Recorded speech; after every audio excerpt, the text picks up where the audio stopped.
This is the Heartbeat of Human Services, a peek into the inspiring stories of our community and all things DHS. Join us. Good morning, everybody. Well, it could be morning where you are. Maybe it's afternoon. My name's Janice Slagle, and we're here today recording the Heartbeat of Human Services, and I have some amazing guests with me. We were just at the Kern County Board of Supervisors meeting proclaiming February as Safely Surrendered Baby Awareness Month, and so my guests are a family, Ben and his wife, Amaris, and so welcome. We're so glad you're here today. Thank you for having us. And they graciously came to the Board of Supervisors with us today, and as we proclaimed the month, February, to bring more awareness to this law. And so you guys were able to adopt a safe surrender baby, right? Yes. So that's pretty awesome. Yeah.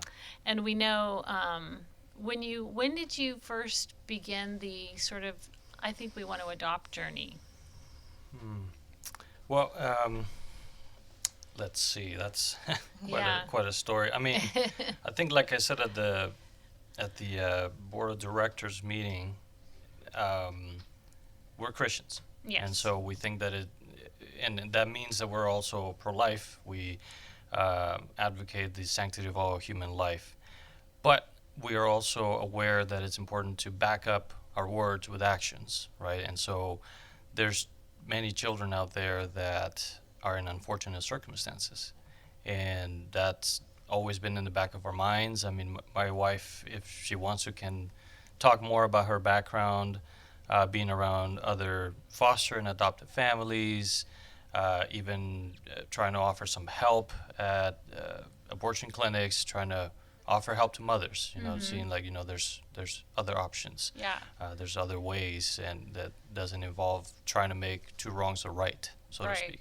So, like you were saying, Amaris, I know you told me that you did grow up in a family where you were around children in foster care, right? Was that your biological family? Were they foster parents? It was just people from our church. Oh, that's right. Mm-hmm. Okay. And we had maybe like 2 or 3 families that were they were foster parents. Foster parents for about maybe like 4 children, and it was kind of a blessing to see them grow up, and they still connect to this day. Oh, neat. And even one of their foster daughters named their daughter after her foster mom, Eileen. So you saw the closeness. Yeah, kind of the impact. It was really impactful to see how. It's okay. So in the background, you might hear little noises because we have their daughter here with us today. She's in the studio with us, and that's totally fine. Life, right? Yeah. Lots of noise. She is adorable. What was I saying? So that impacted your desire to maybe adopt or foster. They treated their foster children like their own children. Yeah, and that's great. Which is how it should be. And absolutely. Mm-hmm. So that was and how long have you guys been married? 8 years. October 2014, so it'll be 8 years. Okay. Yeah. So you and you have two of your own kids, or 2 biological kids, I should say. Yeah. And then later you decided to start the adoption journey or looking into foster care. And was it your desire to always adopt, or did you start out thinking maybe we'll foster for a little bit, or? We wanted to. You wanted to foster first, but we never got a call. So that's right. You were telling me that. So, but we also we always wanted to foster and adopt. I heard about the law, like I was telling you earlier. I was in middle school, and it was just something that I knew I wanted to do since a little girl. Mm-hmm. Wow. And it's kind of surreal to see that all happening. Yeah. Well, see that you married someone who shared your vision, because I think it's so important that both husband and wife or couple that they agree, right? Right, yes. Because it probably doesn't work so well when one wants to and one doesn't. So Right. So it's now we're totally on board on that. And there was another thing too, when fostering, it's easy to create a bond with the child, a bond that's not there by blood, right? But it's easy to start when they're not adopted, start seeing them as your children. But I think that we said from early on, and I'm connecting this to the safely surrendered law, that as long as they're just our foster children, we're always going to think of, and we still do, but we're always going to pray for and think of the biological mom of the child and say, this is someone else's child. Someone else is undergoing difficult circumstances. In this case, our daughter's mother. We're so thankful that she chose life. She could have had her life ended in abortion right here on H Street, or she could have she could have ended up in a very bad situation. Right. But she didn't do that. She Right. chose to carry her to term, bring her to this world, and then decided to do what would be best for her. It was sacrificial love. So, Right. and that's something that we love about this law. That it It's a allows good option, isn't it? It is. for mothers to keep tragedies from happening, as we said in the board of directors meeting, and to give them a Yeah, chance. I like what you said that at the Board of Supervisors meeting, that it did take a tremendous amount of courage for a mom to realize that she is unable to do that, to care for her baby, and to realize there are other people who could. I think Yeah. that does take courage. It's a selfless act. So sure. I'm so glad that you guys were able to adopt. I think it's a beautiful So are we. picture of love. Finally. Yeah. I've always wanted a girl, and Aw. so I And remember you're- when we first had the boys. I'm like, because I only have a sister, one sister, and I remember having boys and be like, I don't know how to play with boy toys. And I did. I love my boys. I love being a boy mom. They're so sweet. But She I- told me, am I going to have to play with cars? I don't know how to do that. But it's kind of cool to share a special bond with our daughter. So Right, you I put little know. bows in her hair and stuff Yeah, too. she is so pretty. Yeah. She's been really good today. Yeah. Very content. Mm-hmm. And so, when we talk about safe surrender and thinking about a mom who has to realize she can't take care of that baby, there are so many families who want to adopt. And in your case, you were able to have biological children. There are a lot of people who are not able to have their own, and so adoption is a great way for them to have a family. We know that last year there were 5 babies surrendered in Kern County, and so there's not a lot of them. It's really Yeah. nice that you were able to Right. have a safe surrender baby. So, Yeah, definitely. And just from seeing your family today, it looks like you have a lot of support. You have a lot of Yeah. people around you helping you, and that's nice too. Yeah. Our Yeah, church I has mean, really stepped up because all our family is in LA, so we're very thankful. And we have our church has countless foster families. Like I feel maybe like 10 or Wow, that's great. a lot And of they all adopt. support- Mhm. Your church family supports the foster parents and kind of Oh. encourages Oh, yeah. them, comes Absolutely. alongside. One Yeah, of our elders fosters right now for a Oh, church. that's great. Yeah, so Good community, huh? oh yeah, for Yeah. sure. Or else, I mean, it would have been just walking in blindly, but we had a lot of support, especially with the court dates. I'm like, what does this mean? Like, Yeah. you could just call someone and ask for help. So when you first get the call to consider taking into your home a baby that's been safely surrendered, how was that? What did that feel like? Oh my gosh, I felt like I was on cloud 9. Yeah, it was surreal. It was It was, surreal. I bet. I bet. I Finally, couldn't after believe 3 it. I years. was. After 3 years. I could not believe it. I was in shock. I was like, how did this happen? Because we had a Was night. it like in the middle of the night, or was it during the day? It was in the or- morning. it was They in the called morning? you. They called me at work.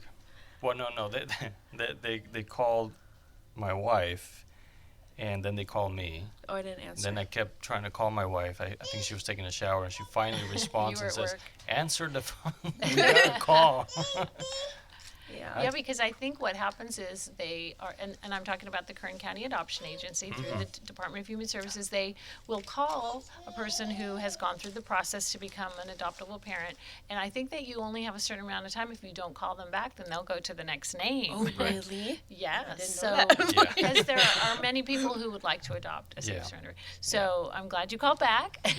Well, that it's crazy also because we had a previous safe surrender that was reclaimed, and this lady was so sweet because we had to give her back. She was like, well, I'm going to put you back on the top of the list. So that's how we were able to get That's her. how that worked out. So just so our listeners know, the law allows for the surrendering parent to have 14 days.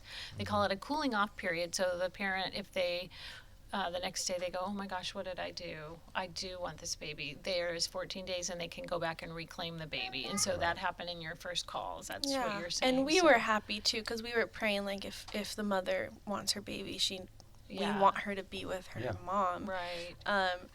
And we even got to meet the mom. We had, gave her all the stuff we bought for the other baby. For the first baby. Yeah, we got to go over, and it was just really sweet. Yeah. Sweet. And when that does happen, just so you guys know too, and our listeners, that when a parent reclaims a baby, our department makes sure that they do have all that they need. Yes, and they did. Everything's good. So that's good to She hear. told me they had a social worker coming in every week, I think, to make sure they were doing okay. And I felt okay, like, you get attached so fast, but I felt really knowing she was going to have support. And I gave her my phone number. So if you need anything at all, you could just reach out. But she seemed a little shy, so I'm sure. But she still has my number. That's very sweet. But I'm your co-host Allison, and I'm interrupting today's podcast to highlight a special opportunity on behalf of our JobFest team. JobFest will be hosting events all over our county. The first one will take place on February 23rd at the David Head Center in Lamont. For more information, head to jobfestkern.com. If you'd like to join our team here at DHS, apply online today at kerncounty.com under the Careers tab. Thank you for listening, and now back to the podcast. It's interesting that the statistics show that women who surrender their babies are 14 to 40.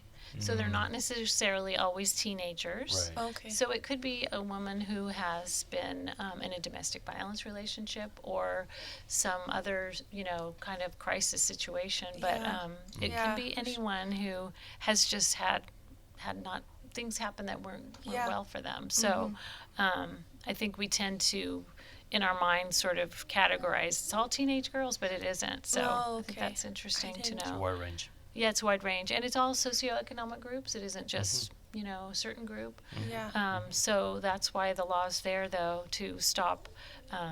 There's no need to abandon your baby when there's all these people who would love to adopt. Yes. Right. Yeah. And this law protects you. And I've had so many people since adopting her ask, how do I get on the safe surrender list? Like, so many people, which is cool. Right. Like, or even what is safe surrender? What is safe surrender? Our opportunity to tell them about it. Yeah.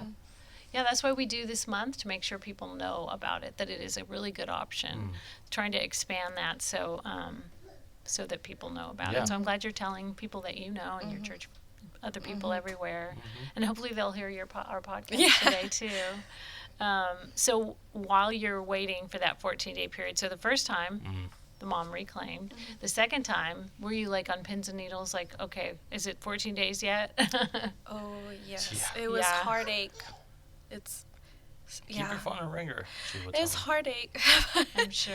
But because you want both. Like I was saying before, I was just praying for the mom. Like I hope whatever decision she ultimately makes is the one she feels most comfortable with. And but of course, I'm like, it was hard. Yeah, I'm sure. And so when the social worker called us, when she told us, I just had a sigh of relief. Yeah. Mm-hmm. And then what happens? So after that 14-day period, you know that you're going to be able to adopt, but then there's still a process, right?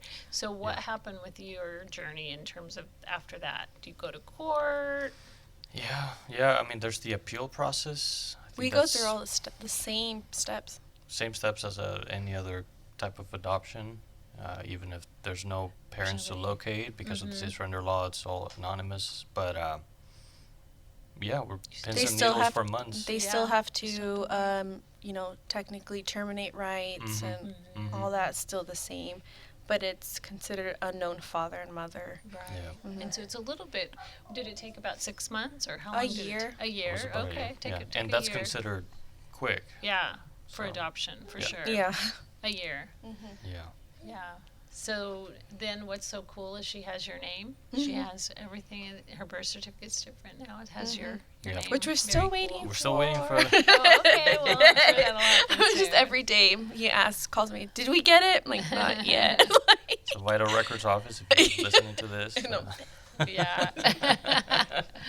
So was she a tiny baby? Tiny? Oh, She's she was pretty She little. was small. Yeah. yeah. And she looks great and healthy today. Yeah. Yeah. So Yep. she looks very happy and content, and she gets along good with her brothers. Oh, yes.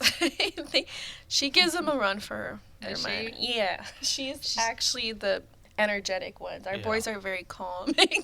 She seems like she's starting to warm up now. 'Cause Yeah. She was super quiet this yeah. morning. Yeah. Come on, And I think Michelle. with our boys, we've been very blessed that they've always seemed to welcome her. They're treat very her as- protective sister. over her. Extremely She has two protective. big brothers. Yeah. So Mhm. sweet. Yeah. So there was never, thankfully, any difficulty with our boys And then our accepting younger or boy- feeling left out or anything like that. Did you talk to them before you decided to go through the adoption process or foster Yes. care? We would call her, refer to her to them as their almost sister. Aw, And then when she was adopted, it was forever sister. I love it. So. But before you decided to go through the foster ed Oh, program- before. Yeah, no, I was just Ye- curious did you say, hey, we're going to bring another child into our home who's not, how did you Our talk to them? oldest boy had been actually asking for another baby sibling Oh. for a long time. And how He old- would say, I want 2 babies crying. He's 5 years old Okay. now, but he would always say, I want 2 babies crying. So Okay. then, you could. Yeah, he would ask for that, and so we It said, was "Oh, easy to. okay, That's we're going to unusual. start the process." Yeah, It was really Wow. easy. He accepted, like, cool. I was really excited. he was very Yeah. receptive. Yeah, hmm yeah. So he fell in love. We have pictures of him feeding her when she's like a few Yeah. days old. Yeah, he's an That's so amazing big sweet. brother. Aw. And her other brother, they're 9 months apart. Mhm. So it's so cute because close. they're kind of like twins. Yeah. So it was a pretty hectic first year, but just we that, got yeah. They love to get into trouble together. You always find them together, making trouble all over the Being normal house. siblings. Normal siblings. Yeah. She's eating some snacks right now. I know that it's important to you. You mentioned your faith, that it's important not just to say we're people of faith, but to actually act on it, and Yeah. and that's part of your story, isn't it? Yeah, I mean, I was also thinking that it's in keeping with, as Christians for us, it's in keeping with the ancient church. You know, when the Romans would abandon their children to the elements, it was Christians that would pick them up and give them a home, give them a family name, give them the literal warmth that they so lacked when they were exposed to the elements. Now, of course, it's different here since that's the very purpose of safe surrender, that wouldn't happen. But even though her bio mom did give her life, at the end of the day, there is a form of abandonment happening, and so that mixed that it's a bittersweet mixture, you know, because they're in hard circumstances and they want to do the best, but at the same time there is that rupture of the natural biological bond that the children need, and so we're just trying to. We can't change the whole world, but we can at least do something here in our county for children that don't have a home and don't have a family name. And now we were able to give our daughter a name, and I think that whether of faith or not, that is something that families out there can do and is available. So that's why we're here. Right. And it can really change the trajectory of a life completely. Yeah. We hear stories about people who maybe took the wrong turn, and a lot of times it can kind of points back to their early days, and so you're changing her life forever. Glory Yeah. to God. That's Thank good. you. Yeah, yeah. And I mean, she will bear my name until she marries, But what I'd like to say is that even though her name will no longer be my name, it'll still be her maiden name. Yeah. So my name will still be in there. I like that. I like that culturally. That's good. Your culture does that, right? Yeah, he I has think two last names. Oh, okay. But I think that's really, I like that. I like that. That's good.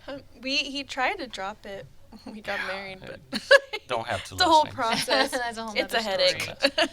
So, But anyways. Safe Surrender, so the whole reason we do this is really, again, just so the mamas in crisis know that this is a viable option Absolutely.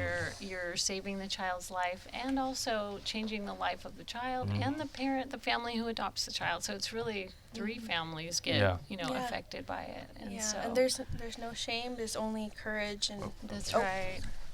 Yeah. Do you want to say something?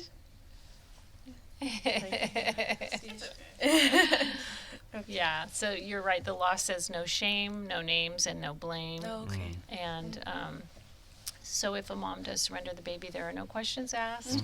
They do offer a medical questionnaire Yeah. to the mama. Usually that doesn't happen. I don't know if in your case the medical questionnaire was filled out. Oh, but just a little just bit. a little bit. It does help because you have some knowledge of their medical history, whereas with if you were to adopt a child through foster care, you would have a great deal of Yeah. information, Right. where with Safe Surrender, you really don't have anything. Oh. Yeah. So you don't know Yeah. much about the genes Anything. or any of that. Nothing. Yeah. Right. So, Yeah. but she's got a whole new name and a whole new family, and we're happy that she's in your family, and I'm sure you're going to raise her well. I can Oh, see that, and thank you. she's gonna do great things. Thank you so much. Thank you so much for being our guest today. Is there Thank you. anything else that you want to add, or did we cover your? We're just thankful for DHS and these efforts for proclaiming February as Awareness Month. Thank you. Do a lot of background work that I think wanna- a lot of times goes unnoticed. I want to thank the social workers. They were amazing. Yes. That's good to hear. She likes the chords. The social workers that worked with you in adoption. Oh yeah, they were amazing. All the support, and I felt like they were family by the end of it. I don't that's know. so good There's to hear. amazing people working here. That's Yeah. great to hear. Yeah, I love all of them. They are, and that's how we heard about you, through the social worker. Yeah. And that's how we reached out to you. So thank you for taking a stand and just coming with us to the board today and tomorrow the press conference. So bringing Absolutely. your family, we appreciate you so much, and we wish you the best. Thank you so so much. much. Thank you.